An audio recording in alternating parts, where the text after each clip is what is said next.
তৃতীয় ধাপের উপজেলা নির্বাচনের শান্তিপূর্ণ ভোটে যখন কয়েকটি জেলায় সংঘর্ষ, হামলা, ভাঙচুর, এজেন্ট বের করে দেওয়া সহ বেশ কিছু বিচ্ছিন্ন ঘটনা, তখন বগুড়ায় নির্বাচন কমিশনের গাফিলতিতে ভাইস চেয়ারম্যান পদে ভোট স্থগিত রয়েছে।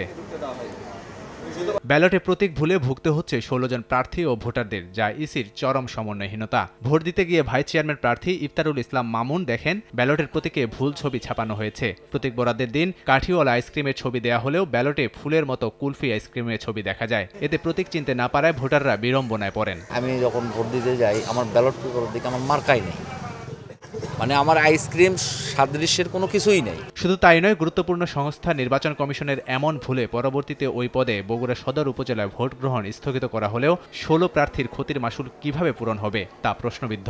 ভুক্তভোগী প্রার্থীরা বলছেন, পরবর্তীতে ভোট অনুষ্ঠিত হলেও ভোটারদেরকে নতুনভাবে আগ্রহ জাগিয়ে কেন্দ্রে নিয়ে যেতে তাদের বেগ পেতে হবে। তাদের দাবি, ভোগান্তির এ দায়ভার নির্বাচন কমিশনকেই নিতে হবে। নির্বাচন স্থগিত করে দেওয়াতে তো আমার ক্ষতি হলো। ক্ষতিটা এইরকম হলো, আমার সম্মানের ক্ষতি হলো, আমি ভোট করতে পারলাম না। আমি এতদিন ধরে পরিশ্রম করলাম, আরো 16 জন প্রার্থীর তো একই অবস্থা। টোটাল গাফিলতিটা নির্বাচন অফিসার। নগদে 500 টাকা বা তার বেশি পেমেন্টে পেতে পারেন ঢাকায় জমিসহ 20 কোটি টাকার পুরস্কার।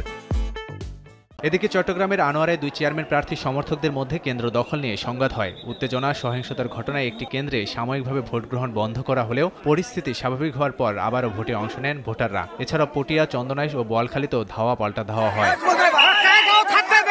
এদিকে রংপুর সদর উপজেলার একটি কেন্দ্রে হেলিকপ্টার মার্কার চেয়ারম্যান প্রার্থীর সমর্থকদের বিরুদ্ধে আনারস মার্কার চেয়ারম্যান প্রার্থীকে মারধর ও ধাক্কা দিয়ে কেন্দ্র থেকে বের করে দেওয়ার অভিযোগ উঠেছে। সাতক্ষীরার কলারোয়ায় উপজেলা নির্বাচনে ভোটারদের কেন্দ্রে আসতে বাধা দেয়াকে কেন্দ্র করে সংঘর্ষ হয়েছে। হবিগঞ্জের লাখাইয়ে আনারস প্রতীকের প্রার্থীর বিরুদ্ধে ভোট জালিয়াতির অভিযোগে সাংবাদিক ও পুলিশের ওপর আক্রমণ চালানো হয়। এতে আহত হন এক আনসার সদস্য। সিলেটের বিয়ানীবাজারের শ্রীধরা সরকারি প্রাথমিক বিদ্যালয় কেন্দ্রে ব্যালট বাক্স ছিনতাইয়ের চেষ্টার সময় 5 জনকে আটক করেছে পুলিশ। নোয়াখালীর কোম্পানিগঞ্জে ভোটে নানা অনিয়মের অভিযোগ এনে সেতুমন্ত্রী ওবায়দুল কাদেরের বাড়ির সামনে অবস্থান নেন তার আপন ছোট ভাই শাহাদাত হোসেন সহ কয়েকজন চেয়ারম্যান ও ভাইস চেয়ারম্যান প্রার্থী। কেন্দ্র দখল, এজেন্টদের বের করে দেওয়া সহ নানা অভিযোগে নির্বাচন বাতিল করে পুনঃ তফসিলের দাবি করেন তারা। আমি নিজেই ভোট দিতে পারি নাই আমার কেন্দ্রে। এছাড়াও 8টার সাথে মেয়র নিজেই নেতৃত্ব আব্দুল কাদের মির্জা সাহেব, উনি নেতৃত্বে ওনার ছেলে বাগিনারা সহ বিভিন্ন চেয়ারম্যানকে হুমকি দুমকি নিয়ে ওনার সাথে আমার সাথেও আসিল কিছু, ওদেরকে নিয়ে গেছে।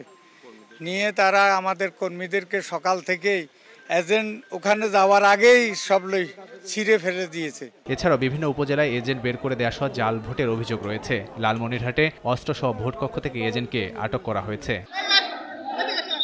লাবিব হাসান, সময় সংবাদ।